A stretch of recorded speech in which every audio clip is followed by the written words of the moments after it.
breaking down every game, every day in Major League Baseball. This is the Baseball Betting Show. Here is your host, Greg Peterson.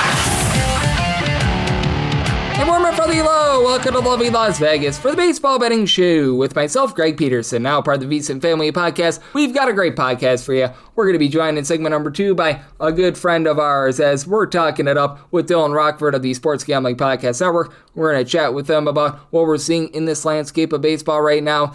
Now that we're getting towards Memorial Day, which teams are contenders/pretenders, what to make out of this wild American League. We're going to break down a lot of games that we've got on this Saturday as well. And then in the final segment, I'm going to get you guys picks and analysis on every game on the betting board for this baseball Saturday as we touch them all. If you do have a question, comment, segment idea, what have you for this podcast, you do have one of two ways we offer those in. First one is my Twitter/X timeline at gunit_81. Keep in mind, letters CM, they mean does not matter, so as per usual, please do send these into the timeline. And the other way is find an Apple Podcast review. If you rate this podcast 5 stars, it's very much appreciated. Then from there, you're able to fire in whatever you'd like to hear on this podcast via that 5-star review. While I did not get in any Twitter/X questions today, boy, oh boy, did we have a fun day of baseball on Friday. Let's take a look back at it, try to find some trends, and try to get to know these teams a little bit better. Games from yesterday is Greg buzzing about. Here is the rowdy recap. The Chicago Cubs squandered a lot of scoring opportunities. They fall to the Houston Astros by a count of 4-2. Spencer Arrighetti, no, not Mom Spaghetti, 5 shutout innings. He did walk 4, but from there, Stephen Okert, he gives up 2 runs in a third of an inning, gets taken deep by Pete Armstrong. 6th home run of the campaign. The rest of the guys do their part, though. Brian Abreu, pair of outside the bullpen squirrels. Aniel De Los Santos, 5 outside the bullpen squirrels. Brian King, 4 outside the bullpen squirrels. And then James Satayan, not a great start here. 4 runs allowed in 4 2/3 innings. Christian Vasquez takes him deep, 4th home run of the campaign. From there, the bullpen was good. Hobie Milner not out of the bullpen squirrels. Jacob Boyle, Phil Matone both give you a shutout inning. Ethan Roberts, 2 scoreless innings, but for the Cubs, lots of squandered opportunities. 11 men left on base, 0 of 9 with men in scoring position. That simply is just not going to cut it. The Rays just continue to cut it. They are the best team in the American League record-wise, 34-15. They get the job done against the New York Yankees, 4-2 the final. Garrett Cole off the injury list looked great. 6 shutout innings. He only had 2 strikeouts, but hey, you'll take that. From there, Brent Hendrick and Fernando Cruz combined for a shutout inning. Tim Hill, 4 runs, 3 of which weren't given out without a single out of the bullpen as Jared Cabrera, he does have an error that hurts him a little bit, but not great there. Camilo Doval, David Bennar were both able to end a scoreless inning, but Nick Martinez continues to be great. Gives up 9 hits, but only 1 run. That 1 run, a solo home run. Austin Wells hits it Wells for his 4th home run of the campaign. Ian Seymour, 5 outside the bullpen, he gives up a run. Kevin Kelly, and out of the bullpen scoreless, and then Brian Baker. He was able to give you a scoreless inning for the Miami Marlins, 2-1. They were able to take down the New York Metropolitans. For the Mets, a little bit of a piggyback situation as you had Tobias Myers, 1 1/3 innings as the opener, giving up a run. Sean Manaea gives up a run in 3 2/3 innings. Jonah Tong out of the bullpen, 3 shutout innings, but nothing to him for the Mets at the plate. Uri Perez, 1 run allowed in 6 1/3 innings, was taken deep, solo home run by Juan Soto. 10th home run season that comes in the first inning, settles in from there. Michael Peterson, great name. He was able to give you a pair of outside the bullpen squirrels. Andrew Nardi, Pete Fairbanks, they both are able then a scoreless inning from there. For the Blue Jays, 6-2, they're able to take down the Pittsburgh Pirates. Bubba Chandler, 3 runs, 1 of which was earned in 5 innings. He does punch out 11, but Kevin Gausman was far better. 6 2/3 innings, he gives up 1 run. Mason Fleury, he does give up a run in a third of an inning, but Louis Varland, 2 shutout innings. And for the Pirates, you had Brandon Bedoy along with Justin Lawrence, both give you a scoreless inning. Dennis Santana, though, 3 runs given up, all of which were earned. So the Blue Jays look to be getting back online. 3 straight wins out of them. And for the Guardians, nailed down the Philadelphia Phillies, quite literally. 1-0 the final. Gavin Williams, 11 punchouts, 8 shutout innings. Cade Smith from there, a scoreless inning. For the Guardians, lone run of this game, Kyle Manzardo in the 9th inning off of Yohan Duran, his 5th home run of the campaign. Christopher Sanchez, tough luck, no decision. 8 shutout innings out of him. Yohan Duran gives up that solo run in an inning, and that was the lone score of the game. Guardians out 31-22. One of just, I believe, 3 teams in the American League with 26+ wins thus far this season. Red Sox have been underwhelming this season, and their off season continues. 8-6. The Twins get the job done. Peyton Tolley, 3 runs allowed in 6 innings, wasn't great, but he was better than the man that he was opposing, Connor Prelip. 6 runs, 5 of which were earned, give it up in 4 innings for the Twins. From there, a terrible Twins bullpen was solid. Yandris Gomez, a scoreless inning. Travis Adams, 2 scoreless innings. You had Eric Orze and Anthony Banda combined for 2 shutout innings, and then Justin Slayton gives up 4 runs in 2/3 of an inning, including a pair of bombs. Byron Buxton's 16th home run of the season, then home run number 2 of the campaign for Austin Martin. From there, the rest of the guys were able to do their part, as you had Tyler Semenijo come in. He does give up an unearned run. There were a pair of errors out there in the field that hurt them. Greg Weiser, 1 1/3 inning scoreless. Teheran Guerrero was able to give you a shutout inning, but for the Red Sox, couldn't get to the bullpen, and the Twins, they find a way to be able to muscle their way to victory. The Brewers, they're able to muscle their way to victory. They get the job done by a count of 5-1 over the LA Dodgers. How about for Logan Anderson? He was able to give the team 5 shutout innings. Shane Drome from there gives up an unearned run in 1 1/3 innings. Aaron Ashby, though, far outside the bullpen scoreless. Chad Patrick cleans up the 9th inning scoreless to be able to get that one in, and Justin Robelski gives up 4 runs in the first inning, including a home run to William Contreras. 4th home run of the campaign, finishes after 5 innings, giving up 5 runs. From there, you were able to get a scoreless inning out of Jonathan Hernandez, 2 scoreless innings as well out of Patrick Gervisi, but from there, just weren't able to get any offense for the LA Dodgers. They leave 9 men on base, 0 with men in scoring position. For the Baltimore Orioles, they persevere against the Detroit Tigers. 7-4 the final for the Tigers. Captain Jack Flaherty, who was captain of the SS, give it up runs. 2 home runs, 6 runs, 3 of which were earned. Give it up in 3 1/3 innings as Pete Alonso, 10th home run of the campaign. Jackson Alday, welcome back for his first home run of the season. From there, Connor Siebold gives up a run in an inning. Brant Herter, 1 1/3 innings. He was able to go scoreless. Kyle Finnegan, 4 outside the bullpen scoreless. Emmanuel De Jesus, scoreless inning. And Keegan Aiken, the opener, does give up a solo run to Kevin McGonigal, 3rd home run of the campaign. From there, Chris Bassett, 3 runs allowed in 4 1/3 innings. But Uncle Rico Garcia, pair of outside the bullpen scoreless. Yanier Cano, Tyler Wells, Austin Nunez, they're all able to end a scoreless inning. Being able to lend plenty of scoreless innings, how about the Colorado Rockies? They get a 3-2 win over the Arizona Diamondbacks. For Michael Soroka, pretty solid start here. 1 run allowed over the course of 6 innings. From there, Taylor Clark, Braden Garcia, they combine for a scoreless inning, but then Juan Murillo gives up a run in 2/3 of an inning. Ryan Thompson, he gives up a run in 1 1/3 innings. And for Tomoyuki Sugano, he continues to do a rock-solid job here for the Rockies. 2 runs allowed in 6 2/3 innings. Brandon Bernardino, pair of outside the bullpen scoreless. Antonio Senzatella, 4-0 coming out of the bullpen with a 1.13 ERA. After he was a failure of a starter, I don't think he got 4 wins last season as a starter. 1 2/3 innings scoreless out there. And then for the Chicago White Sox, they continue their run. They're above 500, 26-24 now this season, 9-4. They take down the San Francisco Giants. For Old McDonald, this was a rough start. Trevor McDonald, 3 2/3 innings. He gives up 7 runs, all of which were earned. Ryan Barucki from there, 2 runs, 1 of which was earned. Give it up in 1 1/3 innings. JT Brubaker, 3 shutout innings. Eric Miller was able to give you a scoreless inning as well. And Davis Martin came back to earth a little bit in this one. 4 runs allowed in 5 2/3 innings. From there, though, you had Brandon Eisert, along Trevor Richards, supply scoreless inning. Tyler Davis, he was able to give you a 1 1/3 inning scoreless inning. For our White Sox team, that's been a little bit all or nothing. No home runs with their 9 runs. 5 of 12 have been in scoring position, so very nice balance effort there. And for the Slam Diego Padres, they do slam the Athletics 7-3. The final, as for Adrian Barahoni, came out of the bullpen to be able to get the win. 1 1/3 inning scoreless after Walker Buehler does give up 30 runs in 5 innings, but bullpen from there does their part. Bradley Rodriguez was able to give you a pair of outside the bullpen scoreless. Jeremiah Estrada, Jason Adam, they both supply a scoreless inning. And Jeffrey Springs continues to be a little bit up and down this year. 3 home runs, 4 runs in total. Give it up in 6 1/3 innings. None of which by Fernando Tatis Jr. Still stuck on 0, but Manny Machado, 8th home run of the campaign. Ramon Laureano is 6th. Nick Castellanos is 4th from there. Jack Perkins, 3 runs allowed in 1 1/3 innings. Jose Suarez is able to give you an out of the bullpen scoreless, but Padres now 30-20 thus far this season. For the Angels, they take it to the Walker Texas Rangers, 9-6 the final. As for the Halos, Grayson Rodriguez, he gives up 4 runs in 5 2/3 innings, including a home run as Brandon Nimmo gets his 6th home run of the campaign. A little bit later on, Danny Jansen, 3rd home run season off of Mitchell Ferris, who gives up a run in an inning. Brent Suter also gave up a run in an inning as you had Taylor Saucedo giving out of the bullpen scoreless. Sam Bachman, a shutout inning, but for Jacob deGrom, just absolutely shelled here. 6 runs allowed in 3 innings, including a pair of home runs. Going deep, you had a home run number 9 of the season for Zach Neto, and then it was home run number 1, I believe, of the career of Wade Meckler as well, so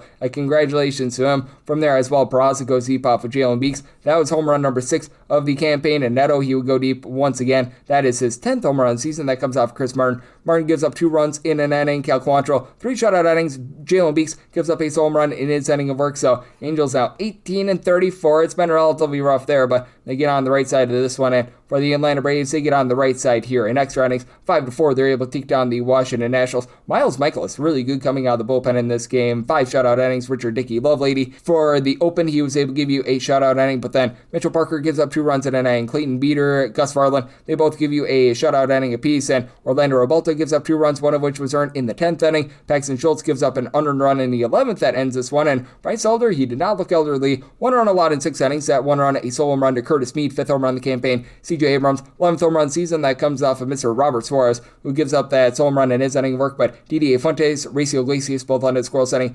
Dylan Lee in the 10th inning does give up 2 runs, one of which was earned, but Tyler Kinley, a scoreless 11th inning to be able to get that one in and being able to keep things scoreless. How about the Seattle Mariners? 2-0. They take down the Kansas City Royals. Noah Cameron, very nice start here. 6 shutout innings. From there, Nick Mears, he gives up 2 runs in an inning. Mitch Garver took him deep. 2nd home run of the campaign, Alex Lang, Eli Morgan, both on his scoreless inning, but Logan Gilbert was on at 5 2/3 inning scoreless. Edward Bizardo, 4 outside the bullpen scoreless. Matt Brash, Andres Munoz, scoreless 8th and 9th innings. And if you're taking a look at trend-wise, what we're getting in Major League Baseball right now, it has been a little bit of an overwhelming season, but we've been seeing things have a little bit more balance here recently. Over the last 7 days, 47 overs, 44 unders, and if I'm not mistaken, 4 pushes along the way, while favorites on the money line are earning at 57.1%, relatively similar to what we've seen thus far this season, but they're not covering the run line. Of those 52 favorites, 18 failed to cover the run line, and if you're looking overall for the season, favorites on the money line right around about 56%, 416 and 327 overall on the money line, but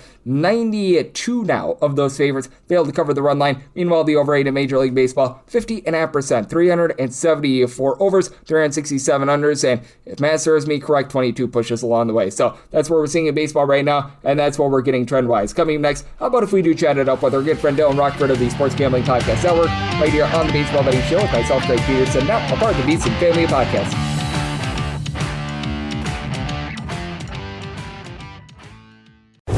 Breaking down every game, every day in Major League Baseball. This is the Baseball Betting Show. Here is your host, Greg Peterson. And we're back here in lovely Las Vegas for the Baseball Betting Show with myself, Greg Peterson, now a part of the Beats and Family Podcast. It's always great to be joined by this man, as we've got Dylan Rockford aboard. He does such great work over at the Sports Gambling Podcast Network, taking a look at this great game that we all know and love of baseball. I know he's got his finger on the pulse of a little bit of everything, whether that be baseball, whether that be the fight game. When it comes to football season, does a great job on that front, and so much more. And for Dylan, I know that he's doing such amazing work over at the Sports Gambling Podcast Network, along with so many others over there. And you're able to follow him on the old Twitter/X at Rock with 2Ks, the number 24 altogether. And Dylan, it's always a pleasure, my friend. Thank you. Thank you, Greg. Good to be with you. Hope you're having a little better weather than us here in the Northeast right now.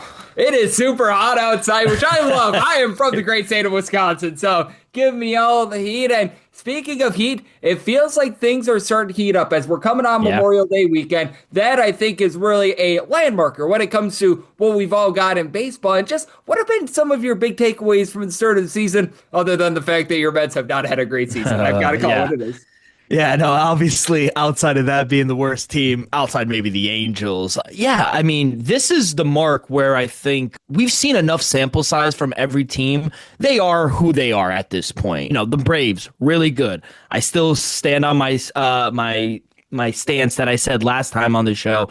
NL Central is the best division in baseball right now. I think it's the most fun. It's the most exciting. Every team is above 500. Obviously, we knew the Dodgers and the Padres were going to be good. I didn't expect the Giants to be as bad as they are. Last time I was on here, we only had 3 teams in the AL that were above 500. It's gone up a little bit. Now we're up to about 5 teams, so we are getting a little better. Guardians, hottest team in baseball right now. I mean, this team is just a wagon right now. It's good to see the Athletics still in first place. So, yeah, those are little key takeaways so far. Yep, no question about it. Those have been really interesting, to say the least. And I think for me, too, just what we're seeing in the American League. And is there a team or two in the American League that might be doing for positivity? Because other than the Rays, Yankees, and fair to say Guardians are having a nice season as well, other than those 3 teams, been very underwhelming out there. Very underwhelming, especially the AL West. I mean, Houston's been terrible, I think. Seattle was my pick to come out of the AL. I thought they had enough. I thought the pitching, that's been very underwhelming, I think, as well. The Rangers are about a 500 team. One team I think we will see a little better second half of the season. I mean, I know they're unbettable right now. They've lost 6 in a row, but you have to imagine the Tigers have to be better in the second half and, coming up into the early starts of the summer. maybe they're buyers at the deadline. I think they have to make a move with this roster. They were the favorite to come out of the Central. We'll see if the Guardians can make it 3 in a row. I also think some positive regression is going to come here from Toronto. I think they're going to get a little healthier as well. Yep, I think so as well. And I look at this team as well, and I'm not sure your thoughts on them. The Texas Rangers, I just keep on thinking that this is a team that is due in for positivity. This is a team that I think is going to be able to perhaps make a little bit of noise out there in the American League. But I think we also both agree, man, this offense has been rough thus far this season. Offense has been killing them. They've been actually getting better pitching. Jacob deGrom is Jacob deGrom. He's lights out. Honestly, Nathan Eovaldi, I know rough start in the beginning, but he has picked it up his last few starts as well. The pitching has been there. The bullpen has been nails. Offense needs to pick it up. If the offense could pick it up, this team could win the AL West. So I agree. They're one of only 2 teams in the West that actually have a positive run differential as well. So I think this is a sneaky team that could come back, because I do think the A's, for having a better season than years previous, this is a team that I do think is going to regress a little bit, the Athletics. Yep, I think so as well. It's Dylan Rockford, who does such a great job over at the Sports Gambling Podcast Network, joining me on the Baseball Betting Show. And we are going to have ourselves a double dip on Saturday. That'd be between the Cardinals and the Reds. And how do you take a look at things like this with a doubleheader? Because we know that pitching changes oftentimes happen. We have some, shall we say, tomfoolery with this. Do you sometimes look into these doubleheaders? Do you sometimes cross them out? Or is it a depends upon the situation sort of things? I think it depends on the situation, honestly. But, I thought it was going to be Brady Singer going, but he obviously got scratched for the first game. I mean, how does anyone back Chris Paddock at this point? He is terrible, over a 7 ERA. Palat, he's okay. He'll give up his fair share of runs as well.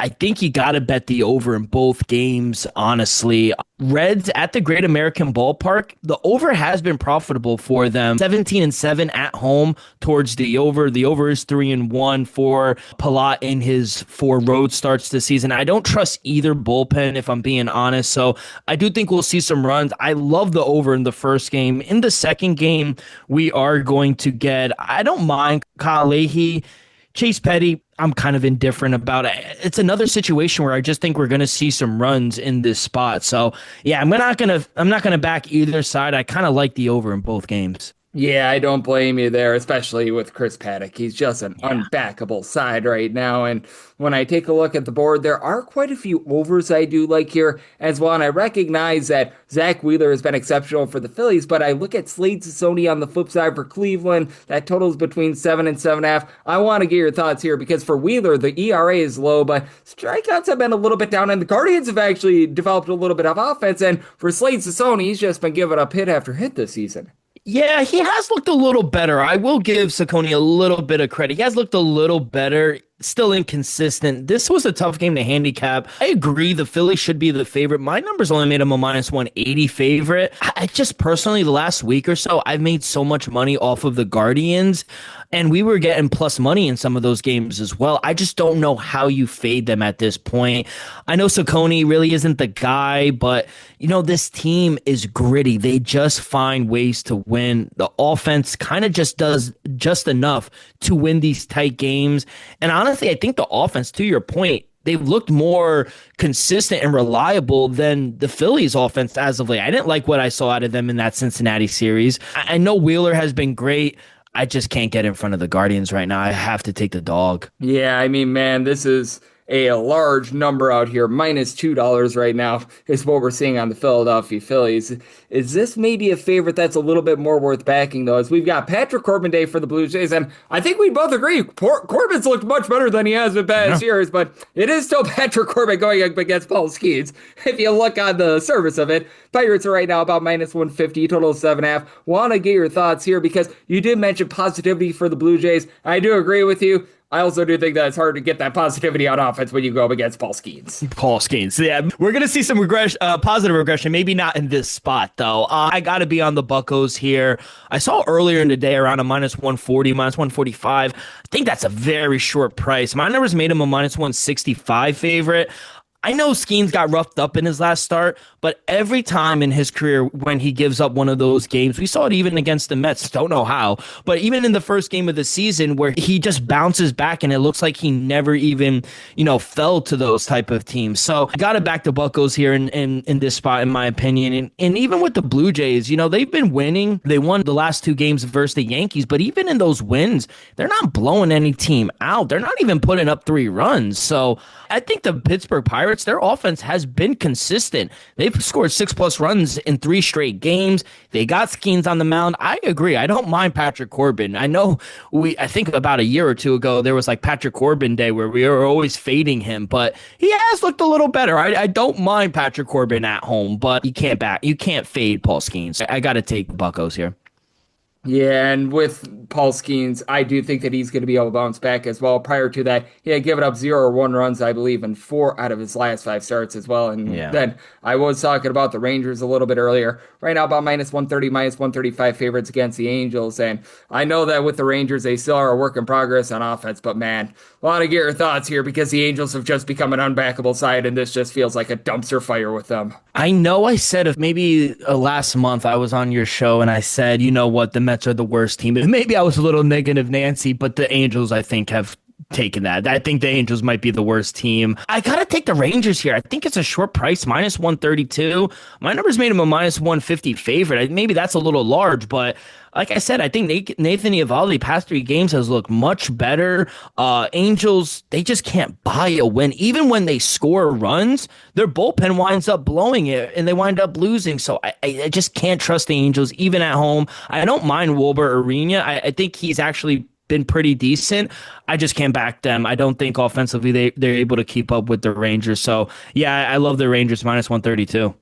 Yeah, with Nathan Eovaldi, a little bit of a rough start to the season for him, but he's starting to bounce back too. And then when it comes to that AOS, it is going to be an interesting race. And the Mariners were the team that really ran it last year. They're about -140 favorites here against the Royals. Want to get your thoughts here because the Royals have been a big disappointment for me, but so have the Seattle Mariners. And with this total of 8.5, I think it's so interesting because the Royals have had some of the biggest home and road splits with their offense in the league as well. Yeah, 100%. That's why I like the over. I know you mentioned you like some of the overs. I know I just recorded the MLB show with my boy Mal, and he kind of liked the under. I went the other way. I know on surface, first glance, you might say 8.5 is kind of like high for a Mariners and Royals game. But my total came out to 9.4. I got to trust my model here. I probably would take the over. I like George Kirby, but I just think he hasn't looked good in the month of May. 4.58 ERA, hard contact is up. And Stephen Colette, he hasn't been the best either. I think both offenses are capable of scoring 4 to 5 runs. I don't trust Kansas City's bullpen either. I would take an over if anything. I made the Mariners a favorite, but I wouldn't lay this number with the Mariners, if I'm being honest. I don't think they should be this big of a favorite.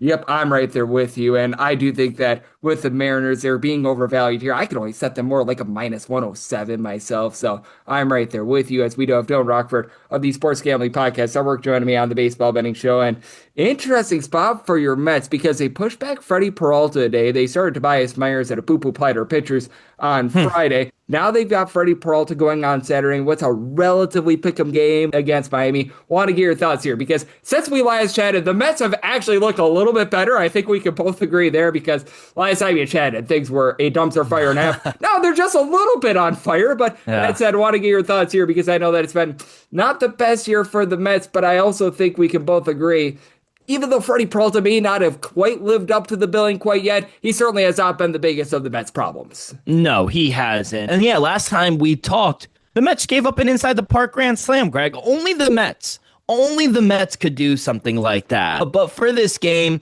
I'm actually a really big Max Meyer fan. I think he is really good. We're getting a short price here with him at home.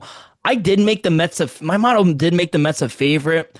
I just can't trust them. Maybe I'm a negative Nancy, and I know they have on surface have been playing better. And some of my friends out here in New York, they're like, "Oh, the Mets are back." No, relax. Mets aren't going to be back until, first of all, we're over 500. We got to win 15 of our last 20 games. Then I could start being confident again. But in this spot, Greg, I just feel like we have to take the fish. I know it's been rough for the Marlins as of late, but I'm going to give them a pass. They just played the Braves, who are a wagon. Against the Mets, I do think they have a much better chance. Max Meyer's undefeated at home, 3-0, 2.16 ERA. Batters are only hitting a $1.83 off of him, and the Fish have won all 6 of his home starts this season. I think this is a great bounce back spot here after a tough series in Atlanta. I think they come home. I think they right the ship here. I like the under 7.5. My total came out to a 7 flat with Freddie Peralta and Max Meyer. I think 2 solid pitchers. Offense has not kind of been there either for Miami. So I kind of like the under, but I'm going to take the Fish. Yep, and with this Miami Marlins team, they've gotten such good pitching out of Max Meyer as well. And when it comes to these 2 teams out there in the NL East, they're just right now left in the dust by the Atlanta Braves. And want to get your thoughts on what we're seeing out of them, because right now they're minus 195 or so favorites against Washington Nationals. Certainly, I'm not willing to take the Nationals here, but that's a little bit chalky. But I just look at the landscape of things, and I truly think at this point they might be better than the Dodgers. And personally, I feel like they should be the favorites to be able to win the National League with the way that they've started this season. Yeah, I agree. I mean, the pitching has been there offensively. I think they've only lost 1 series this entire season so far. So I would agree. I do think they should be the favorite. I even see even money with the Braves here on the run line. I don't mind that. Like I said, the Braves are a wagon, 16-8 straight up.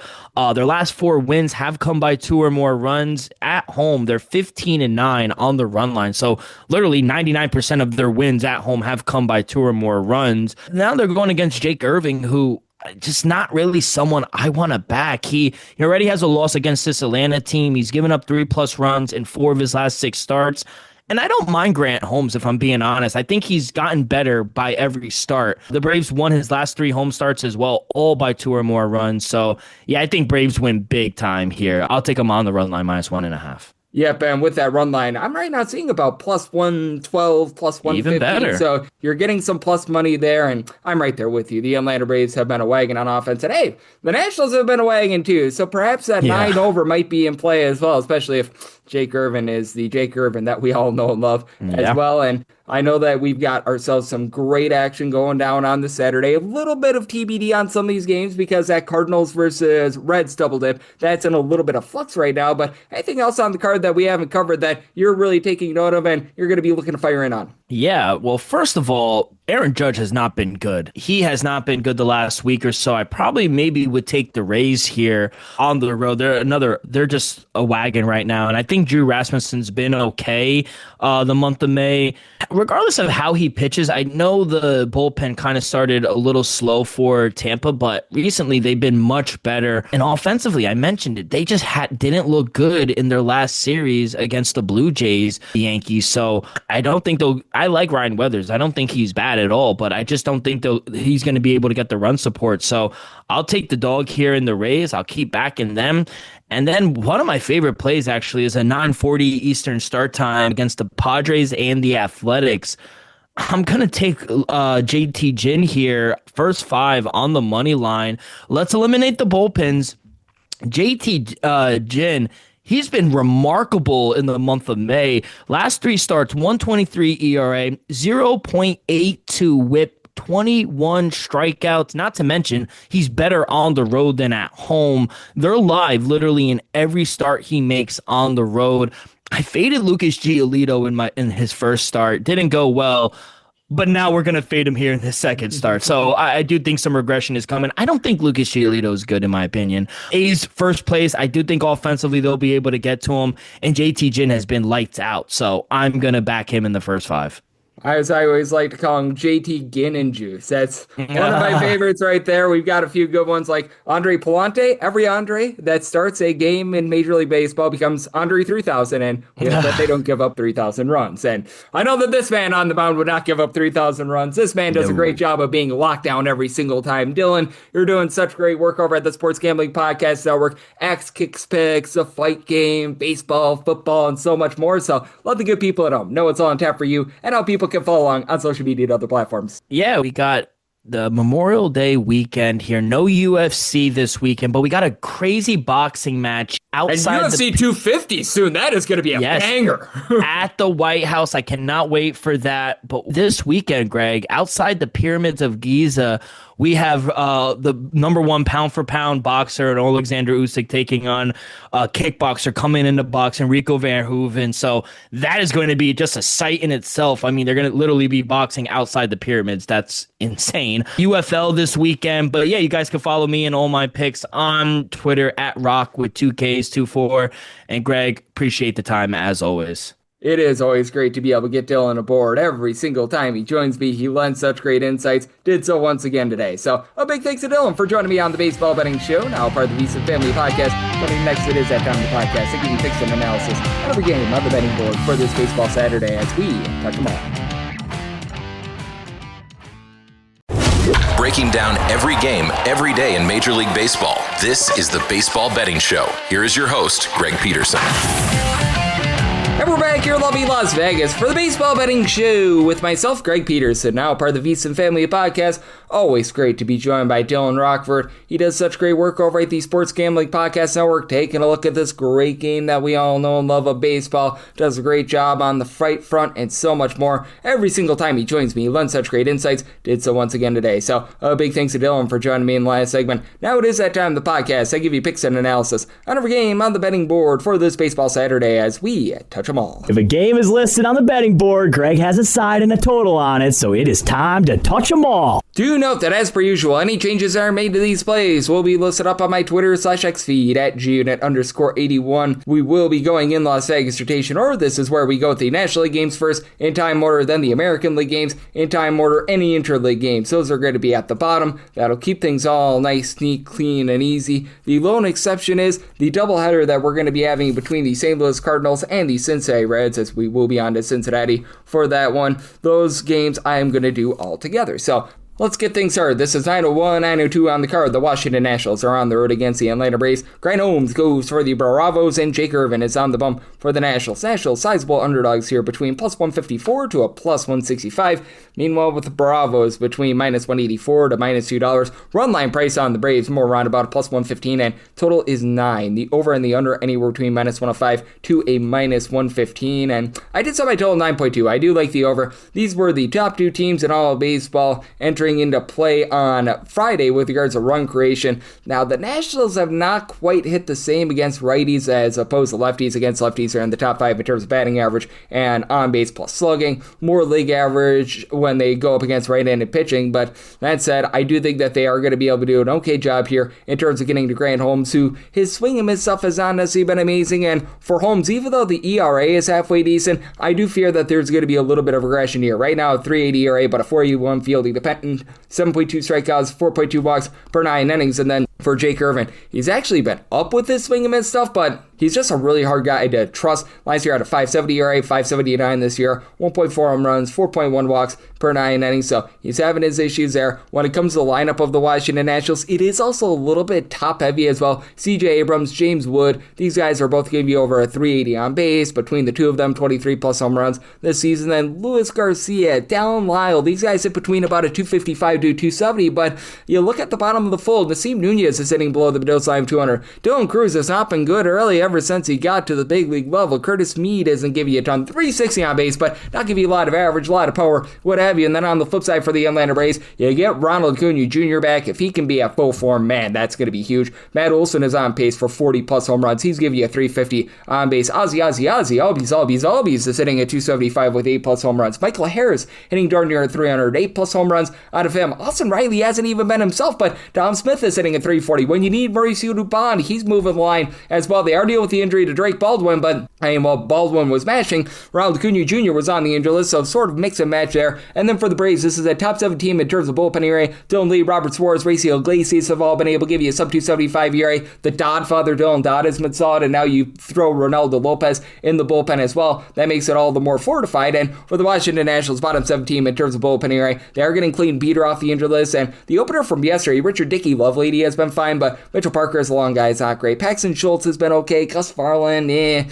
With Orlando Rebalta, I have a fear that he is going to very much regress from the sub-2 ERA, and I did think that the Braves get to Irvin pretty hard here. Do like the Braves on the run line. I set that at minus 111, and like the over, so by total 9.2. 903, 904 on the card. It's the Metropolitans on the road against the Marlins as Max Meyer is on the bump for the fish, and Freddie Peralta goes for the Metropolitans. And with the Mets, they're anywhere between a minus 105 to minus 115. Meanwhile, with the Miami Marlins, between minus 104 to minus 115. So pick 'em game, 7.5 is the total. Over is minus 115 to minus 120. Under is even to minus 105. And with the Mets minus 105 or better, I'm actually going to be willing to back them. For Freddie Peralta, he's had himself a nice start to the season. The Mets have had a lot of issues. Peralta, in my opinion, really hasn't been one of them. Right now, he's playing a 3.31 ERA, 1 home run allowed per 9 innings. He still gives up over 3.5 walks per 9. 8.9 strikeouts per 9 is a little bit down for him, but that said, he goes up against a Marlins lineup that entered in the series 28th in the big leagues in terms of home runs on a per-at-bat basis. Now, Max Meyer has been exceptional. 10.1 strikeouts per 9 innings, 2.35 ERA,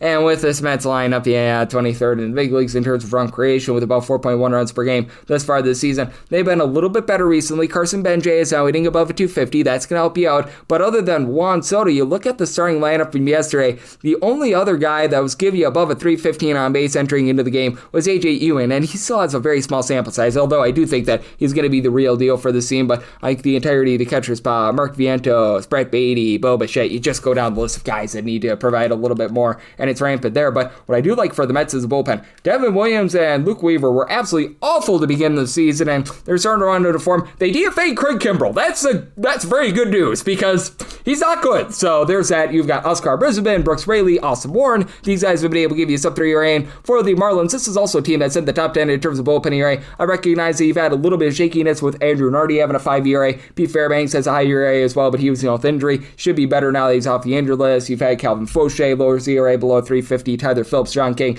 They have been the king of being pretty rock solid. And when it comes to this Marlins team, they are solid in terms of moving the line. Liam Hicks is your main boom man. He's been able to give you 9 home runs. He's hitting about a 275. And then Xavier Edwards, along with Otto Lopez, these guys are both hitting above 300. But then you've got the likes of Jacob Marcy, Owen Casey, Esteri Ruiz, Mac at the catcher spot, a whole bunch of guys hitting at 225 or lower. Connor Norby is there. Though Kyle Sauer is having multiple home runs this week. That's a little bit encouraging as well. But I think that you get a little scoring affair. So my total 7.2. I like the under for the Mets. What'll I have to minus 105 on that money line? 905, 906 on the card. It's the Dodgers. They're going to be on the road against the Brewers. Robert Gasser is on the bump for the Brew Crew, and Hiroki Sasaki goes for the Dodgers. The Dodgers, who find themselves as favorites between minus 120 to minus 128. Between even money to plus 108 is the number on the Brew Crew. 9 is the total. The under is minus 115 to minus 120. The over is between even to minus 105. And with the Dodgers, set them at a minus 102. So plus 103 or better. Looking at the Brewers, and Hiroki Sasaki is coming off of his best start against any team this season, but it was against the LA Angels. And man, the LA Angels have been awful this far this season, so they have been medicine for any pitcher looking to be able to get right. He still, though, has a 5.09 ERA, 2 home runs, 3.5 walks per 9 innings, 554 fielding independence, so you've got a lot of qualms there. Meanwhile, for Gasser, he just hasn't had a lot of experience at the big league level. I do think that he's got quite a bit of upside. Was solid over at AAA Nashville this season. He's only pitched 4 innings this far this season, gave up 3 runs there, very small sample size, so we'll see what he's able to do there. When he's been at the big league level, hasn't been much of a swing and miss guy, but has been good with the command. 0.7 home runs, 1.7 walks per 9 innings throughout his career, but now goes against a Dodgers team that's averaging darn near 6 runs per game away from home. That is numero uno in all of baseball. And for Shohei Ohtani, you know that he's going to be able to get online a little bit more. Actually, had a gut ceiling yesterday, but I mean, he's back to a 4 on base. You expect a little bit more than 8 home runs. It's going to be coming. Mookie Betts just might be in a funk right now. Like, even go back to last year, not necessarily great, but outside of Mookie Betts, I think everyone in the starting lineup yesterday for the Dodgers was giving you at least a 337 on base. Andy Paz has been able to turn near 290 with a double-figure amount of homers. Max Muncy, double-figure amount of homers, 360 on base. Dalton Rushing has regressed from the beginning part of the season, but he's been fine. Freddie Freeman is starting to hit the deep ball as well. And then on the other end, you've got a Milwaukee Brewers team that gets back Jackson Chourio, Andrew Vaughn, Christian Yelich over the last few weeks, and all these guys have been able to do a tremendous job moving the line. They're giving you more power for a Brewers team that has been in the bottom 5 in terms of home runs on a per-at-bat basis. Need a little bit more from the infielders and Luis Renifo along Jory Ortiz, but this is a nice mix and match team with Bryce Rang giving you over a 4 on base, does great jobs wiping bags. Jake Bauers, 360 on base. He's been able to give you a little bit of boom. And for the Brewers, after they had a little bit of a rough start to the season with their bullpen, as you've had Trevor McGill, Abner Uribe supplying ERA above a 4. They've been able to get online. Aaron Ashby, DL Turner, Paul, Grant Anderson, these guys have been able to give you sub 350 ERA. Chad Patrick is now able to give you some long relief out of that bullpen as well. And then for the Dodgers, Tanner Scott has been a great Scott for the team. He has been able to do a nice job, looking like one of the best relievers in all of baseball. Kyle Hurt, Will Klein, they're giving you a sub 350 ERA, but now you put Jack Dreyer on the injured list. They've obviously been dealing with the injury to Edwin Diaz. I do think that there's positivity here for Roki Sasaki, and I think that Robert Gasser is going to do a solid job with his command. So I do like the under of 9, set my total at 8.7, and for the Brewers at a plus 103 or better, I'm going to be in on their money line. We've got 907, 908 on the card. This will be in conjecture with 931, 932. It's the Cardinals. They are going to be on the road. They're facing off against the Cincinnati Reds, and yes, we're on to Cincinnati. It looks like we're going to get Kyle Leahy and Chase Petty in one matchup, and then Andre 3000 Palante and Chris Paddock in another one. 931, 932 is actually going to be the earlier of the two games, so we'll start with this one. The initial opening line is minus 110 both ways, total of 9.5. Under is minus 120, and the overs even, and I'm going to side with Cardinals. I set them at a minus 112 for Andre 3000 Palante. He's been able to do a okay job in terms of keeping the ball in the yard throughout his career, but that's really all that he does. He's right now supplying a 404 ERA, 441 fielding dependent, 3.5 walks, 7.3 strikeouts per 9 innings, so leaves a little bit of something to be desired there, but I'm willing to put him as a favorite over Chris Paddock. For Chris Paddock, 707 ERA thus far this season. He was so bad that he got DFA'd by the Miami Marlins. Now, in his first start with the Cincinnati Reds, 2 runs allowed in 5 innings, that was a little bit more acceptable, and if you look at the fielding dependent of 470, maybe he's doing for a little bit of positivity, but 1.5 home runs, 2.8 walks per 9 innings, and last year he was doing for positivity too. That never really came, and for the Cincinnati Reds, this bullpen is just absolutely toilet bowl this year. First month of the season, they were like number 1 in the big leagues in terms of bullpen ERA. Now they're outside the top 20. You've had Pierce Johnson be able to give you a sub 4 ERA. Sam Moe, Brock and Roll Burke, these are veterans that give you a sub 350 ERA, but man, it's not been great for Graham Ashcraft over the last few weeks. Tony Santillan has fallen straight down the toilet bowl. I like TJ Antone, but he's got an ERA above a 6 as well, and for the St. Louis Cardinals, they themselves have been a bottom 10 team in terms of bullpen ERA. Ryan Stanek, Vance Vanson, these guys are giving you north of a 550 ERA. Jojo Romero's looking like himself, back down below a 350 ERA. Gordon Gaseffo has been solid, but I flat out think that the Cardinals have a good chance of being able to slug their way to victory. Jordan Walker hitting about a 295 with 13 home runs. For Alec Burleson, he's been able to give you about a 360 on base along J.J. Weatherholt, and you've been able to get some pretty good play out of Mason Wynn as well. Not going to give you a lot of power, but does a great job with this defense. 330 on base. Now some of these guys like Victor Scott, Pedro Paz at the bottom of the lineup need a little bit more there, but I do like what this team is doing on offense. They've been a top 10 team in terms of run creation, and for the Cincinnati Reds, it really does feel like it centers around 2 main guys. You've got Cousin Sal Seward, who's been able to give you 12 home runs, 350 on base. Ellie De La Cruz, 356 on base, 11 home runs. Now you are starting to get a little bit more out of J.J. Bleday in a small sample size. Nathaniel Lowe's been able to come on strong as well, but you've got some dead bats like Brian Hayes, Tyler Stevenson, TJ Friedel, these guys hitting below the Mendoza line of 200. Will Benson has been hitting below 200 as well, so that's been a big issue for this team. And for the Cincinnati Reds, I just don't have faith here in Chris Paddock, so in game number 1, Belante versus Paddock, willing to lay up to a minus 111 on the Cardinals on the money line. So I total 9.8, and I do like the over, and I set a 9.8 total in terms of game number 2, 907, 908 with Kyle Leahy versus Chase Petty. We're seeing relatively the same thing, minus 105 to minus 110 on both sides. These both seem like pick'em games with a total of 9.5 on both. Now part of this could be just the fact that we've got a double dip and some confusion from books, but that's currently what I'm seeing, and if we've got a relatively similar number here, I'm going to be back in on the Cardinals on the money line. I'm willing to go in this case up to a minus 108. Kyle Leahy, I do think it's doing for a little bit of regression, but 300 runs or fewer allowed in 7 out of his last 8 starts. He's not doing anything exceptional, but he's keeping things out in front of him. 1.2 home runs, 3.9 walks per 9 innings, was a part of the bullpen last season where he was pretty solid, only getting about 6.7 strikeouts per 9 innings, but this is a bigger fate of Chase Petty. When he's been at the big league level, this is over the course of 2 seasons, 12.34 ERA. He has made 4 career appearances, so it's a small sample size, but boy, oh boy, that's not great. 6.2 strikeouts, 7.7 walks per 9 innings with 3.1 home runs allowed per 9 innings. Fielding at a bend of a 903. Again, I do think that there's some positivity here, but did have to set the Cardinals as a favorite here, so I'm liking the Cardinals up to a minus 108 / minus 110 in both games, and in both games 9.5 or less, I'm going to be looking at the over. 909, 910 on the card. It's Rockies. They're going to be on the road against the Arizona Diamondbacks. Diamondbacks. Zach Gallen looks to fill it up for the Sixers, and Michael Lorenzen is on the bump for the Rockies. And for the Rockies, you are going to be finding them as a pretty sizable underdog here. You're getting the Rockies anywhere between plus 140 to a plus 150, minus 166 to minus 178 is that number on Arizona. 9 to 9.5 is the total on the 9.5. Under is minus 120, and the over is even. And on the 9, the over is minus 120, under is even. And I'm going to be in on the under. I did set my total here at an 8.8. For Michael Lorenzen, certainly it has not been a great season for him. He's got an ERA that's clocking in right around a 7. Now, he has been much better away from home rather than at home. Never has really been too much of a strikeout guy for Lorenzen right now with that 7.03 ERA. Giving up about 1.7 home runs, 3.1 walks per 9 innings, and only getting about 6.7 strikeouts per 9 innings. But getting to those home and road splits, he has just been exceptionally awful when he's been at Coors Field. 10.03 ERA at Coors. Meanwhile, more of a respectable 4.26 ERA away from home. And Zach Gallen also has massive home and road splits, always has, and his swing and miss stuff this year has been way down. 4.78 ERA. He's given up about 1.3 home runs, 2.8 walks per 9 innings with a 6.2 strikeouts per 9 inning rate. But he has been pretty solid when he has been at home. At home this season, he's giving up about 1 home run per 9 innings, 2.65 ERA, 7.25 ERA, 1.6 home runs allowed per 9 innings when he is away from home. And he does go up against a Rockies team that just year in and year out, they've always got very demonstrative home and road splits with regards to their lineup. Now, you've been able to get a little bit more of the team on the road than in the past with Mickey Moniak, along with Hunter Goodman, both supplying a double-figure amount of homers, and got rid of some of these, shall we say, deadweight from a season ago. But you still have some of these guys that just aren't finding a way to be able to get on base when they're away from home. As right now, you're getting like a sub-200 average out of Kyle Carros, Willie Castro. These guys need to work on it. Brenton Doyle is hitting about a 220 when he's away from home. Jordan Beck is giving you nothing whatsoever. Jake McCarthy, the former Arizona Diamondback, doing a solid job along Trey Johnson. Both of these guys hitting above a 260. And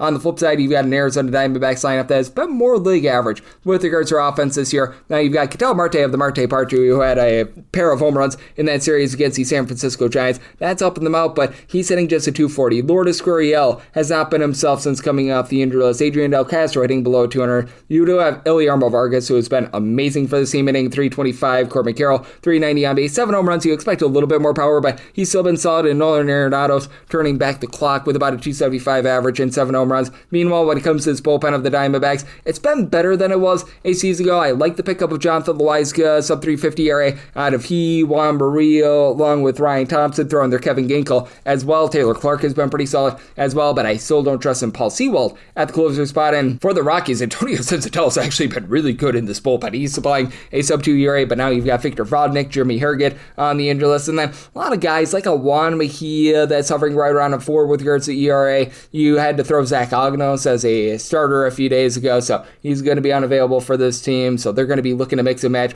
with some of these ancillary guys. Tanner Gordon is not a good long guy, so do you think that the Diamondbacks go out there and dominate this game? I set them at a minus 107 with regards to this run line. Right now, seeing that more around plus 125, plus 130. Want to take a shot on that run line, and I like the under. I set my total at an 8.8, 9-11, 9-12 on the card. It's the Yankees. They're going to be playing us the Tampa Bay Rays. Drew Rasmussen is on the bump for the Rays. Ryan Weathers goes for the Yankees. Yankees are between minus 125 to minus 142 favorites. Meanwhile, plus 105 to plus 120 is that number on Tampa Bay. 7 to 7.5 is the total on the 7.5. Under is minus 130. The over is plus 110 on the 7. Over is minus 115. Under is minus 105. And I'm going to be willing to take a shot here on the over. I did set my total at an 8.3. You still have a Yankees team that's averaging 6 runs per game. I recognize that the weather might not be the best hitting conditions in the world right now, but it's not like it's super duper early April or anything like that. And Drew Rasmussen has been allowing a few deep flies, 319 ERA, more of around a 375 fielding dependent. He's only giving up 1.7 walks per 9 innings, but the 1.3 home runs per 9 innings, that's a little bit of a concern. And Ryan Weathers has been giving up a little bit this year as well. Now he's way up with his swing and miss stuff. Career best in terms of strikeouts on a per 9 innings basis at 10.9, but 1.4 home runs per 9 innings, 358 ERA, more of around a 352 fielding dependent. And for Weathers, been a little bit up and down recently, giving up the 5 spot in his last start against the Toronto Blue Jays. Do have a Rays lineup that has been exceptional with regards to run creation, top 10 team there. You've got a guy like a Chandler Simpson, who's one of the best base stealers in all baseball, hitting above a 275. Have Junior Caminero, Yandy Diaz, Jonathan Aranda. I'll give you at least a 350 on base in the case of Diaz and Aranda, right around about 7 to 9 home runs apiece. Caminero, double figure amount of bombs. And Even these guys like Johnny DeLuca, Richie Palacios, Nick Fortes, they're hitting right around about at 262, 265. Do have to have some qualms with this bullpen of the Rays, though. They're in the bottom half in terms of ERA. Now, they're getting back Garrett Clevenger off the injured list after a rough start to the season. Ian Seymour's been better, but Hunter Biggie over a 4 ERA. Brian Baker, he's been able to supply a sub-3 ERA, but he was a good battering mate, for lack of a better term, with Cole Sulzer, as they were former Orioles. And with Sulzer on the injured list, that does hurt them a little bit. And for the Yankees, they do have the better bullpen ERA. They're a top 12 team in terms of bullpen ERA. Recognize that David Benar and Camilo Duvall have not been great, but Brent Hedrick, Fernando Cruz, Himmel, these are guys giving you a sub 375 ERA. The former Ray and Ryan Yarbrough has been a pretty good long guy, and with this lineup of the Yankees, it's obvious that the, shall we say, infield needs to give you a little bit more. Chaz Chisholm is now hitting closer to about a 240, and Paul Goldschmidt has actually been really good. He's hitting some bombs. He's giving you about a 360 on base, but still have the entirety of the catcher spot. Ryan McMahon, that needs a little bit of work as well. Trent Grisham in the outfield. I mean, he had a nice game yesterday, so give him a little bit of credit, but he's been hitting below the Bedell's line 200 and has been making some gaps out there in the field. Aaron Judge has been cold over the last week or so. You know that he's going to pick it up. He and Ben Rice, 14 plus home runs, both give you over a 380 on base. So do think that the Yankees should be able to go out there, get the job done. Set them at a minus 143, so I do like the Yankees on the money line and the over. Somebody told it at 8.3. 913, 914 on the card. It's the Tigres. They're going to be on the road against the Orioles. Brandon Young goes for the Orioles. Framber Valdez is on the bump for the Tigers. The Tigers find themselves as a underdog here, anywhere between minus 105 to even money, minus 110 to minus 120. That number on Baltimore, 8 is the total. Over is minus 115, and the under is minus 105. And I made the Tigers the minus 118 favorite. I like them on the money line. Recognize that going into yesterday, the Tigers had lost 14 out of their last 16 games, and it's been a no good, very bad, terrible run for them, to say the least. But I do think that there's some positivity doing here. For the Tigers, the big thing for the team has been the lack of a deep ball. They're right now a bottom 6 team in terms of run creation, but you still have guys that are able to move the line. Cole Keith, along with Kevin McGonigal, throwing their Riley Green. These are all guys hitting at least a 275. You need more out of Spencer Torkelson, hitting below the Bedell's line 200, and then likes of Wencio Perez, Gavin Workman, Zach McKinstry. The guys at the bottom lineup are giving you a big giant nothing burger with having the likes of Ivy Baez and Gleyber Torres on the injury list. That's very much been hurting them, but I do think that there's a little bit of positivity doing here. Now, Captain Jack Flaherty got destroyed yesterday, so Tigers had to burn up quite a bit of that bullpen, and Tyler Holden has been supplying the ERA above a 4, but Kyle Finnegan, Brad Herter, these are guys giving you a sub 350 ERA. I don't have a lot of trust in Kenley Jansen, but now you're getting Will Vest off the injury list as well, and then for the Orioles, they've been a banged up bullpen as well. This team is in the bottom 8 in terms of bullpen ERA. Now, I do like what Uncle Rico Garcia, Ynier Cano been able to provide. These guys are giving you a sub 3 ERA, but as we know, Ryan Helsley is on the injury list. Anthony Nunez has regressed to about a 5 ERA. So it's coming off the injury list. Andrew Kittredge, Keegan Aiken, the opener from yesterday. These guys have not been great, to say the least, as well. And for the Orioles, it's just a sporadic offense. They obviously have been a much better hitting team when they've been at home rather than away from home this far this season. About 4.6 runs per game at home, or like 4 runs per game away from home. And for Pete Alonso, he has been able to still give you 8 home runs, but he's still hitting for about a 230 or so. The on-base percentage has not been amazing. Gunnar Anderson, 9 or 10 home runs out of him, but less than a 280 on base. Samuel Basallo's been moving the line. He, Leody Taveras, Taylor Ward, between about a 258 to 273, and for Ward, he's only been able to hit 3 home runs this far this season after 30 plus with the Angels, but over a 400 on base. So that's been acceptable. Louis Rushman is moving the line as well. So do think that you're going to get some run scoring here. I do think that Framber Valdez, though, is the better starter here, and I recognize that Framber Valdez has certainly had his issues, to say the least, over really the last few seasons. Last year, at the back half of the season for the Astros, he was not great, 458 ERA, but closer to a 407 fielding independent. Doesn't give up the deep ball, 0.8 home runs per 9 innings. Swing and miss stuff has been down, 7.4 strikeouts to 3.4 walks per 9 innings. That's a little bit of an issue, but I mean, for Brandon Young, it's not like he's doing an exceptional job in terms of getting whiffs himself. 6.7 strikeouts, 4.2 walks per 9 innings, 425 ERA, but a 523 fielding independent with 1.5 home runs allowed per 9 innings. So do like the 8 to the over, and for the Tigers, set them at a minus 118, willing to back them on the money line. 915, 916 on the card. The Mariners are on the road against the Royals. Stephen Golick goes for the Royals, and George Kirby is on the bump for the Mariners, and the Mariners, who find themselves between minus 130 to minus 145 favorites. Meanwhile, you've got plus 115 to a plus 122 on the Royals, and Seattle Mariners total is 8.5. The over is minus 115. The under is minus 105, and I do like the over. Somebody told at a 9.2. The Royals offense has been completely different when they've been at home rather than away from home. Dead stink of last in terms of run creation away from home. 3.04 runs per game, more like 4.65 runs per game entering into the series when they've been at home, and For the Royals, it's very clear they still need to be getting a little bit more out of both Vinny Pasquantino along with Salvador Perez. Both of these guys are below a 290 on base. Now, they're giving you about like 11 to 12 home runs between the two of them, but you just still expect a little bit more there. Now, Miguel Garcia's move line, he's hitting about a 250 along with Jack Caglione. Kyle Isbell has been able to about a 275 as well. And Bobby Witt Jr., he's giving you 7 home runs over the last 3 days. He's still giving you 365 on base, so that's been solid, but been a little bit up and down there. But for the Seattle Mariners, they've got Cal Raleigh on the injury list right now, and you have a lot of dead bats in this lineup. Connor Joe, J.P. Crawford, Patrick Wisdom, Rob Revsider, Mitch Garver, Colt Emerson, Victor Robles. Like, these are all guys hitting below 220. Randy Rosareda's giving you a 390 on base, so that's great. Julio Rodriguez, he's been able to give you a bit of something as well, but I think you're going to get a little bit of positivity here because they moved the fences in at Kauffman Stadium. That's why you've got these wild home and road splits. And to the credit of the Seattle Mariners, even with Andres Munoz not necessarily being himself, they've been a top 10 team in terms of bullpen ERA. Now, they have Gabe Spire on the injury list, but Edward Bizarro, Cooper Criswell, Jose Ferrer, Matt Brash, these are all guys who give you sub 350 ERA. For the Royals, it's been a little bit up down all around with regards to bullpen. They're currently a bottom half of the big league team with regards to bullpen ERA. Carlos Aceves being on the injury list has hurt them. They've been better recently, even with Matt Strom currently on the injury list. Lucas Ursa, Daniel Lynch, these guys have been able to give you sub 375 ERA, like what I'm seeing out of Nick Mears as well. And when it comes to Stephen Kolek, he's a little bit more of a pitch to contact guy that I felt like got a little bit lucky last season. Last year, he was providing a sub 325 ERA, but he was only getting about 7.5 strikeouts per 9 innings, and he's not going to be a guy that's going to be blowing you away with regards to whiffs or anything like that right now. For Kolek,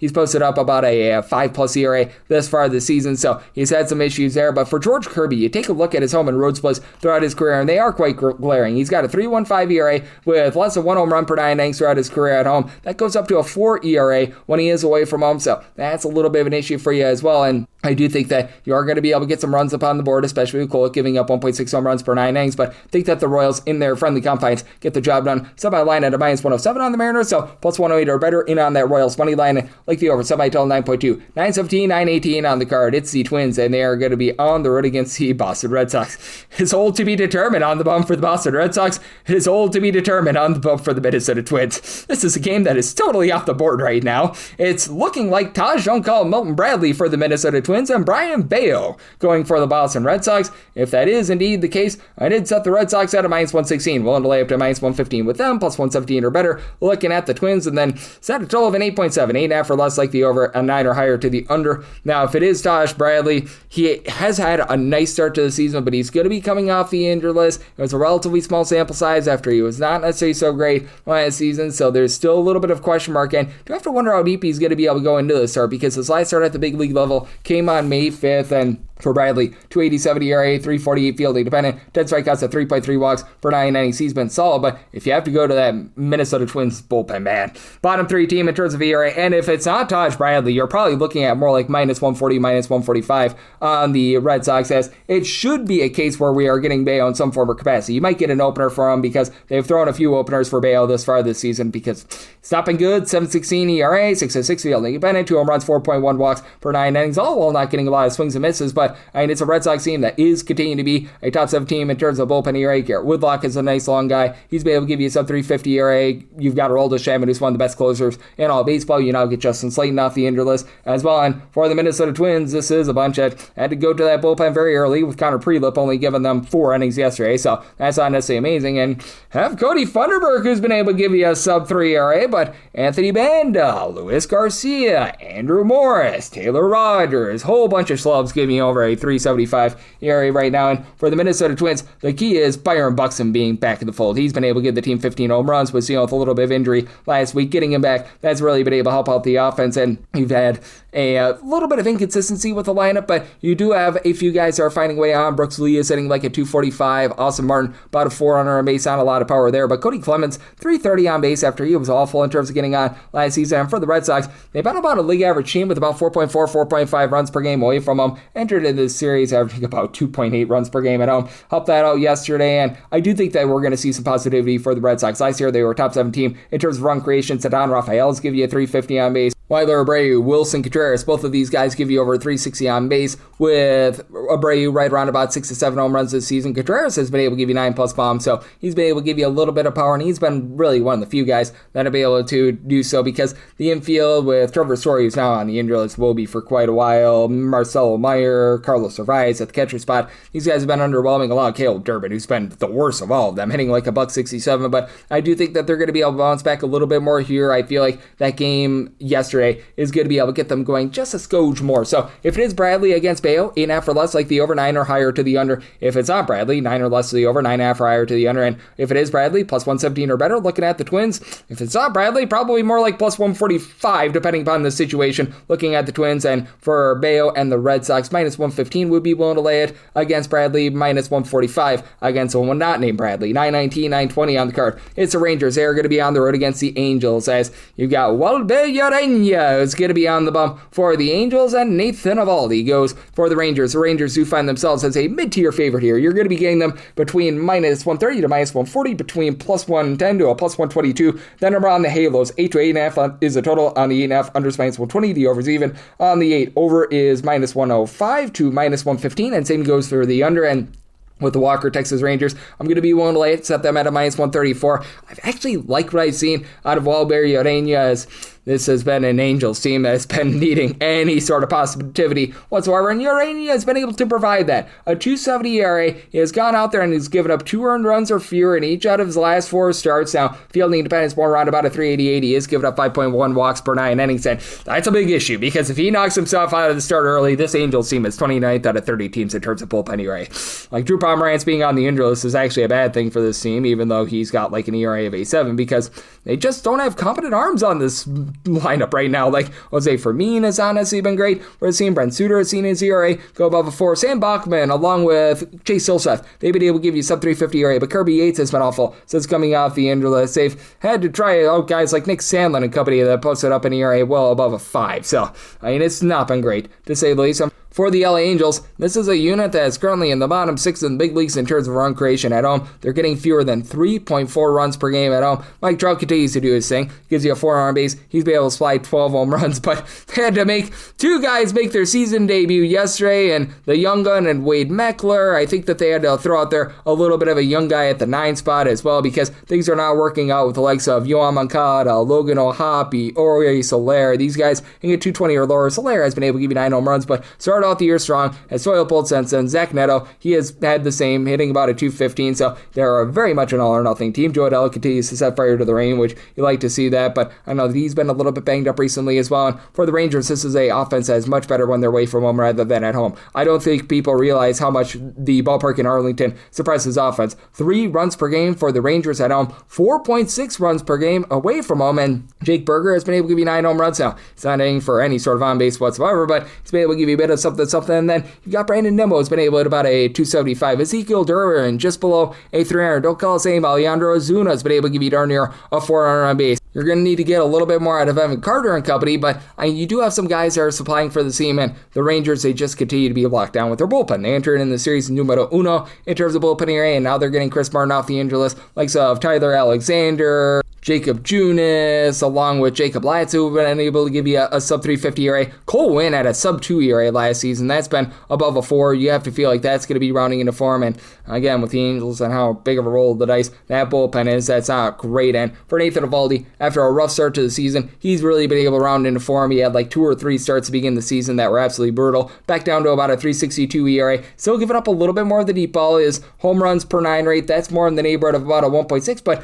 2 walks, 9.1 strikeouts per 9 innings, and many of the deep balls were given up early on during the season. He's allowed pretty much 1 home run or less in all but 1 out of his last 8 starts. He had the game against the Athletics where he gave up 4 bombs, but still, I do think that he's going to be able to give you a good start here, so I do like the Rangers on the money line, set them at a minus 134, and do like the 8 to the under, semi-total at a 7.8, 921, 922 on the card. It's the Astros. They're going to be on the road against the Cubs, as you've got Colin Ray saying Nip Ray to another start, and Kai Wei Tang goes for the Astros. The Astros do find themselves as an underdog between plus 120 to plus 130. Meanwhile, minus 140 to minus 150 is that number on Chicago. 7.5 is the total. Under is minus 115, and the over is minus 105. And I did set a total here of a 7.3. I do like the under. Wind is going to be blowing in, and right around about 8, maybe 9 miles per hour at first pitch, so it's going to have an impact. And for the Astros, they are averaging 2.6 to 2.7 runs per game here in the month of May.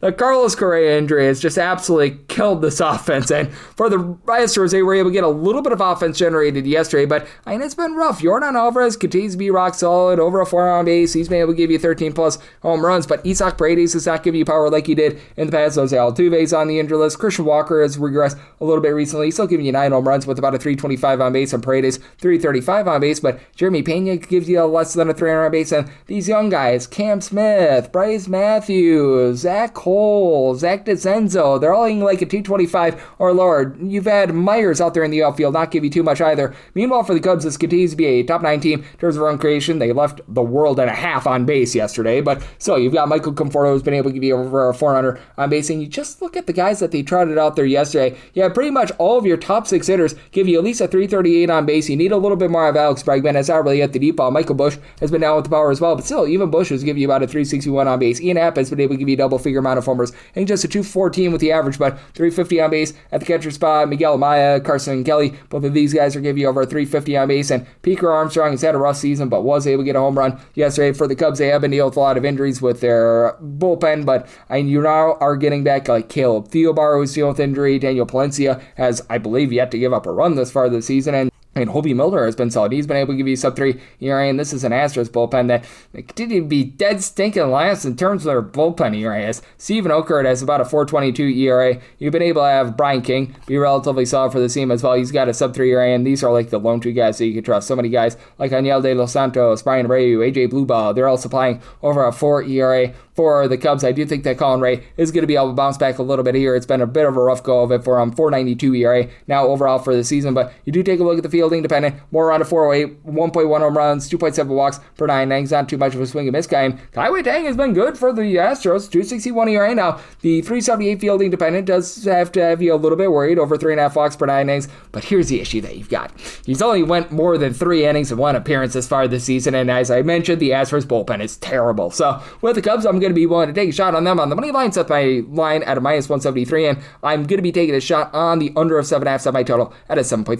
923, 924 on the card. It's the Pirates. They walk the plank on the road against the Blue Jays as Patrick Corbin goes for the Jays, and Paul Skeens is on the bump for Pittsburgh. Pittsburgh minus 145 to minus 155 favorites, plus 125 to plus 135. That number on Toronto. 7.5 is the total. Unders minus 120, and the over is even. And when it comes to the Buccos, it's not that bad, a minus 169 on the money line. Now, you're able to find good plus money, like a plus 120 on the run line. I would rather take the money line here, as I do think that this is going to be a lower scoring game for the Pirates. They haven't been quite the same on offense when they've been away from home rather than at home. 4th in the big leagues in terms of runs per game at home with about 5.4 runs per game. More league average with about 4.5 runs per game when they've been away from home. For the Pirates, you've got 2 guys who will be able to give you a double-figure amount of homers, O'Neal Cruz along Brandon Lau. And for Cruz, he's hitting about a 250 after he was right around the Mendoza line last season. And the guys around them are moving the line, getting on base. Nick Gonzalez, Spencer Horowitz, Brian Reynolds, these are guys give you over 370 on base. It's a little bit touch and go with some of the guys at the bottom. They've had a few injuries, so they've been mixing and matching there, but Colton Griffin has been able to find it,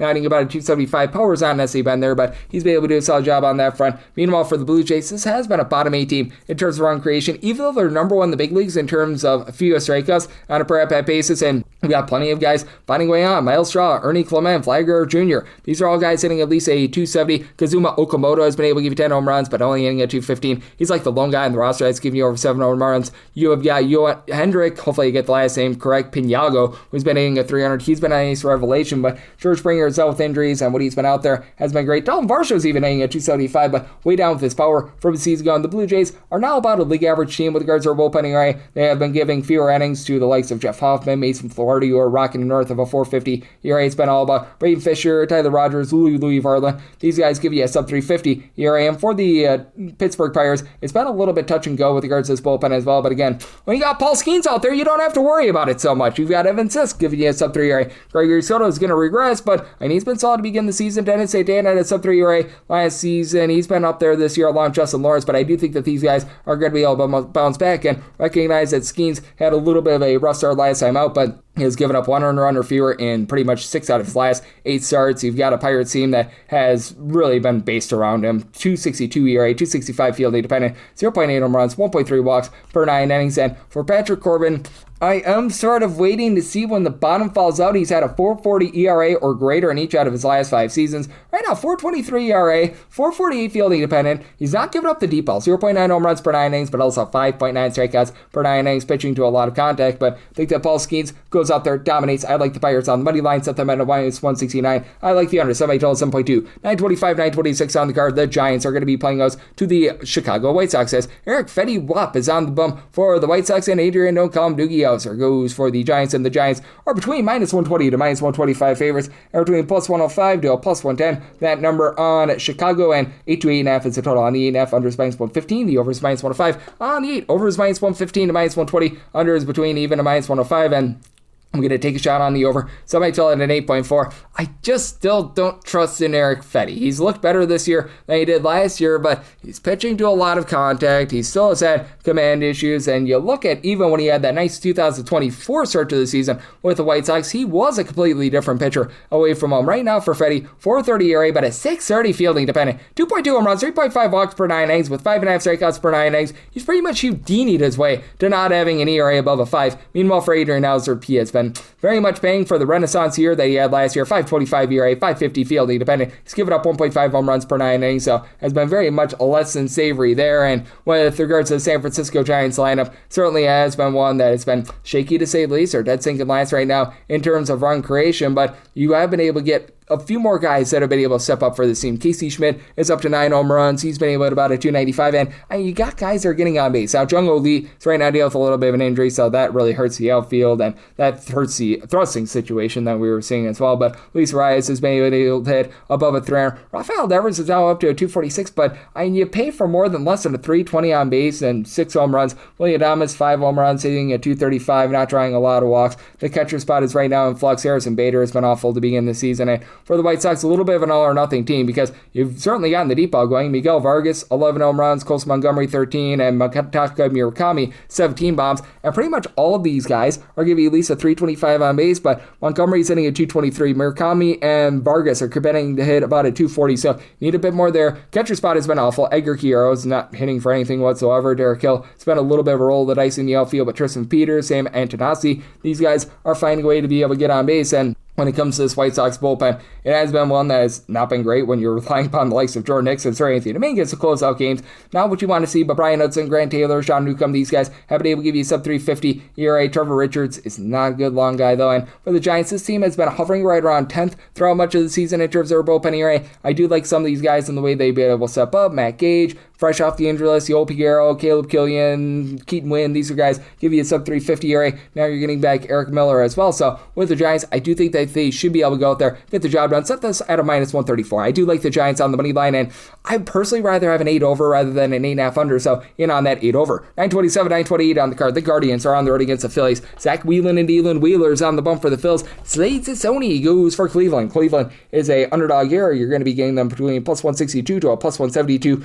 Meanwhile, minus 190 to minus 210 is that number on the Phillies. 7.5 is the total. Over and under anywhere between minus 105 to a minus 115. Starting to see some minus 120s on that under as well. And if you're looking at the Phillies run line, you're getting that at a plus 110. I was willing to go up to a minus 104, so any sort of plus money, I'm going to be in there. Now, Zach Wheeler, I think, is going to start to see a little bit of regression with that 199 ERA. He's not getting the same swing and miss stuff that he has in the past. 8.5 strikeouts per 9 innings is still solid, but that's the lowest it's been since 2020 for him. But giving up less than a half a home run, giving up less than 3 walks per 9 innings, that's going to play in. For Slade Sassoni, he's been a little bit better recently, but still, 5.16 ERA, 1.5 home runs, 3.3 walks per 9 innings, and it's a Phillies team that last year had very demonstrative home and road splits with regards to their offense, and this year they're averaging about 4.5 or so runs per game at home, might be closer to 4.4 after what we see on Friday, but still, they've been a relatively okay offense when they've been at home. They just need to get a little bit more out of the infield. Trey Turner down for what? The catcher spot with JT Realmuto being in and out all season long. Bryson Stott, Alec Boehm, these are all guys hitting pretty much like a 235 or lower, not really giving you a lot of boom, so that's been an issue. Now, Brandon Marsh has been able to about a 325 for this team, and then you've got Bryce Harper, Kyle Schwarber, who have just carried the team this year. Harper, 12 home runs, 355 on base, Schwarber, 350 on base, 20 home runs, and he's back for this series, so that's big, but Adolis Garcia continues to give you a big giant nothing burger. And then on the flip side for the Cleveland Guardians, it's the guys that you wouldn't expect that are starting to step up. Now, Kyle Manzardo had a pinch hit home run yesterday, but he, along with Jose Ramirez, Steven Kwan. These are all guys hitting at 240 or lower. None of these guys have more than 8 home runs. Kwan, you don't expect the home run power from. Even for Rhys Hoskins, even though he's at a 343 on base, .182 average, he's got less than 6 home runs this season as well. But you've had Ano Martinez give you 9 bombs, hitting about a 250. Travis Bazan, a 390 on base. Brian Rocchio, 365 on base. You've had Austin Hedges actually hit for this team as well. And the Guardians are more of a league average team with regards to bullpen area. Now it's getting better and better by the day. Hunter Gaddis began the season on the injury list, so he's been able to bounce back. Tim Aaron continues to give you a sub-3 area. Eric Sabrowski has been rock solid, and Cade Smith got that bad start to the season. He's been able to rebound as well. Meanwhile, on the Philadelphia Phillies side of things, Juan Duran is one of the best closers in all of baseball, but when you get around him, it's a bit of a question mark. Ryan Kerkering, sub-325 ERA, but Jose Alvarado, Jonathan Bowen, Tanner Banks, all these guys supplying north of a 450 ERA. Brad Keller right around about a 392. So I do think that you get enough scoring here for the over. The Guardians are averaging more than 5 runs per game here in the month of May. So like the over sub, I told 7.9. And I do like the run line of the Phillies at a minus 104 or better. 929, 930 is how we wrap things up. The Athletics, they're on the road. They're going up against the Slam Diego Padres. Lucas Giolito is on the bump for the Pods. And JT Ginn Juice is on the bump for the Athletics. 7.5 to 8 is the total. On the 7.5 over is minus 120. And the under is even. And on the 8 over and under, both of them minus 110. With the Padres, they are anywhere between minus 105 to minus 110. Meanwhile, between minus 115 to minus 105 is that number on the Athletics. So a relative pick'em game, and I'm going to be willing to side with the Padres. Now, for Lucas Giolito, he had a career year last year, or I should say a renaissance year last year for the Boston Red Sox, because he had some really good years with the White Sox, and then he just toilet bowl for a few seasons. 341 ERA. The swing and miss stuff certainly was not up. 7.5 strikeouts per 9 innings, but he limited the deep ball. 1.1 home runs per 9 innings. He, in his first start of the season against Seattle, gave up 3 runs over the course of 5 innings.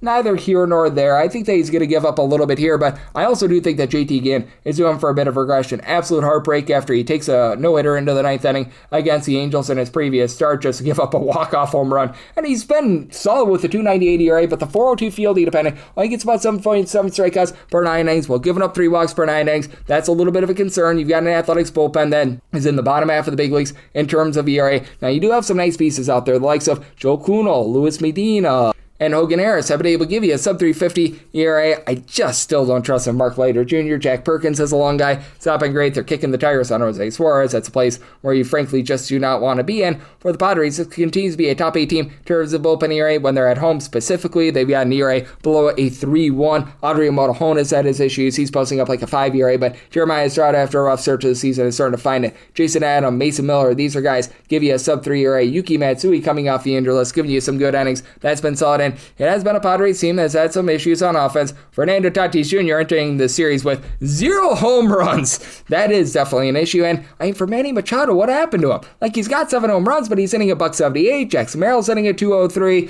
You've had Ramon Laureano at about a 215. Nick Castellanos has been rough to say the least, but Gavin Sheets, holy Sheets, he's giving you 9 home runs. Now about a 340 on base. Miguel Andujar has been able to move the line as well as Xander Bogaerts. He's been a little bit more shakier over the last 2 weeks, but overall, he's been much better than he was a season ago. Meanwhile, for the Athletics, Brent Rooker's starting to look like his old self after he was both banged up and on the injured list to begin the season. Carlos Cortez, he's been able to give you over a 4 base. Shea Langoliers, well, Shea continues to bang 12 home runs over a 300 average. It's been a little bit cold with the deep ball over the last few weeks, but still, he's been solid. You need a bit more of the likes of Lawrence Butler or Tyler Soderstrom, though. Both of these guys hang below 200, along with Denzel Clark as well. Some of the mix and match guys have not been great, and Jeff McNeil's not going to give you power, but he's hitting about a 275. Jacob Wilson, he doesn't draw walks, but he hits about a 290 himself. Nick Kurtz continues to give you over a 430 on base. So, interesting circumstance here. Do think that you get the over. So, I might total it at 8.1. And for the Padres, set them at a minus 146. I like them on the money line. That'll wrap things up for the Saturday edition of the Baseball Betting Show, now part of the VSiN Family Podcast.